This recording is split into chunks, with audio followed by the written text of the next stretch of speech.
Hey guys, what's up? You can call me Dave. In today's lesson, you are going to learn about the months of the year in English.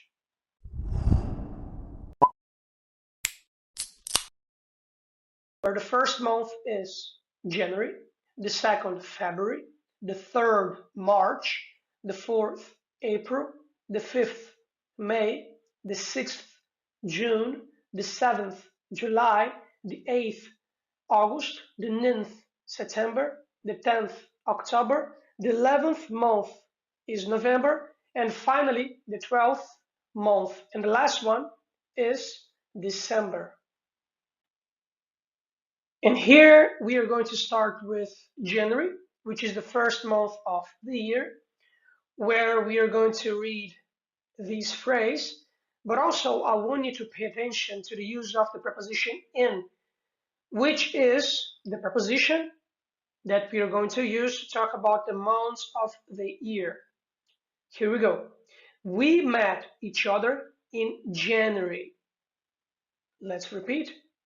We met each other in January. One more time. We met each other in January.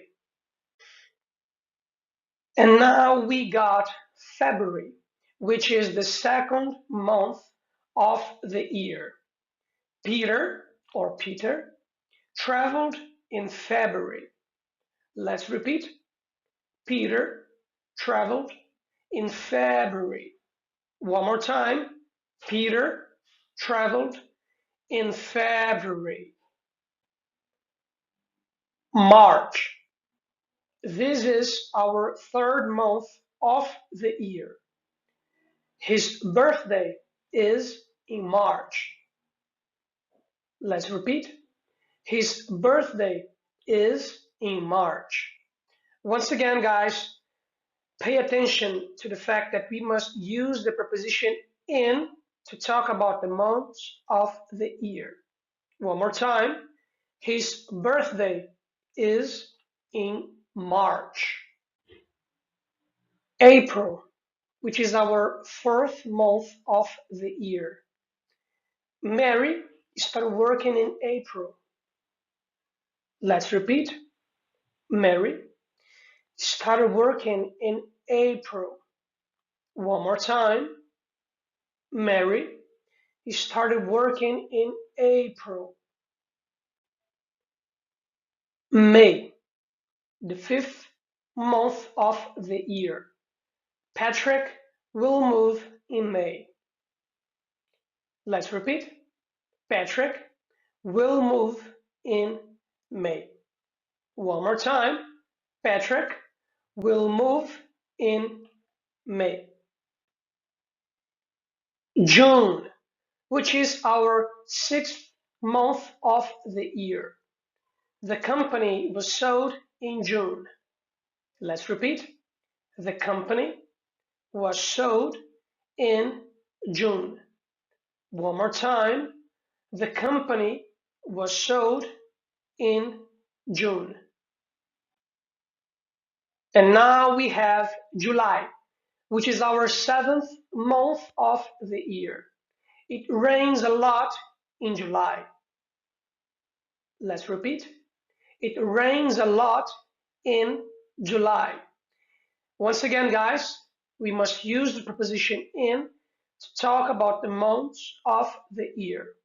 One more time. It rains a lot in July.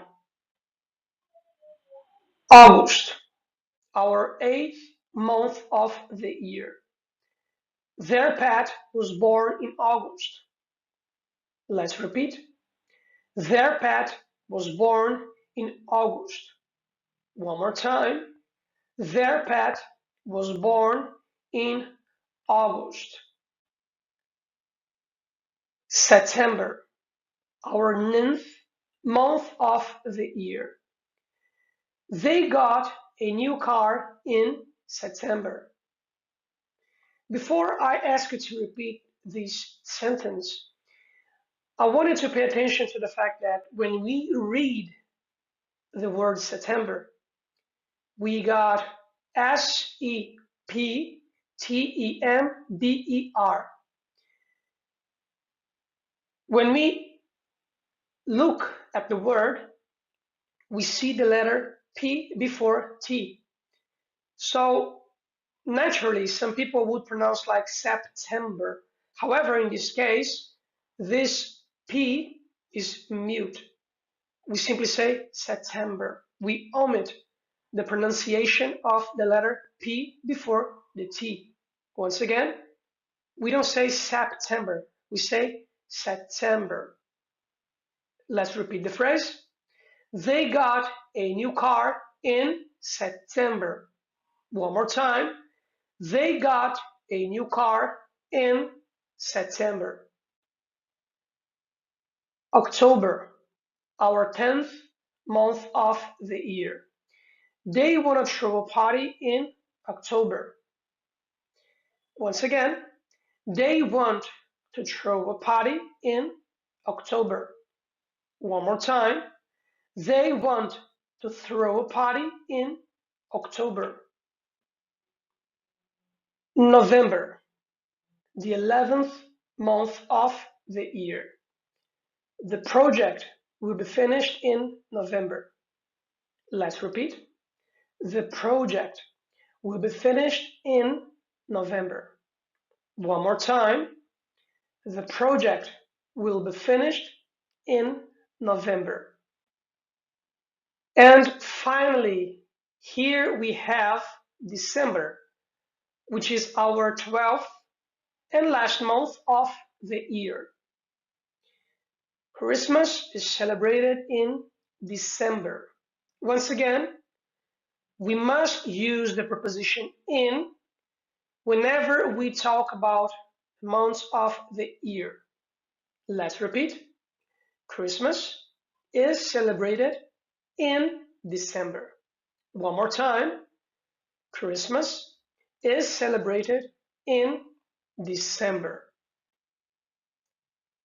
And now you will learn what is a bimester, which is basically when we create a group with 2 months. That's a different way to separate the months of the year. For example, Michael goes to the doctor every bimester. It is the same as if I had said Michael goes to the doctor every 2 months. We're talking about a habit that happens every 2 months. But instead of writing and saying 2 months, we can simply use bimester. Let's repeat. Michael goes to the doctor every bimester. One more time. Michael goes to the doctor every bimester. Trimester, which are groups with 3 months. Once again, that's another way to organize the months of the year. Trimester, which is a group or groups with 3 months each. The students get new subjects every trimester. It's the same as if I had said the students get new subjects every 3 months. Instead of saying and repeating 3 months, we can simply use trimester. Let's repeat. The students get new subjects every trimester. One more time. The students get new subjects every trimester. And here we got semester, which is basically a group composed by 6 months. It's like when we split the year into groups with 6 months each group. Then we have a semester. For example, the company reviews their policies every semester. You could also say that the company reviews their policies every 6 months. But instead of using 6 months all the time, we can simply use semester. In this context, it will be easier to organize the chronogram, the schedule. So let's repeat. The company reviews their policies every semester. One more time. The company reviews their policies every semester. So guys, that's it for today. In today's lesson, you learn about the months of the year: January, February, March, April, May, June, July, August, September, October, November, and December. Besides that, you also learned that we must use the preposition in whenever we are going to talk about the months of the year. You also learned that we can use the word bimester whenever we are going to talk about groups of 2 months. For example, an activity that is done every 2 months, then we can use bimester. We can also use trimester to talk about groups that are composed by 3 months each. And you had also learned about the word semester, where you can use it to talk about groups with 6 months each. So once again, thank you for your time, your kindness, and your attention. See ya.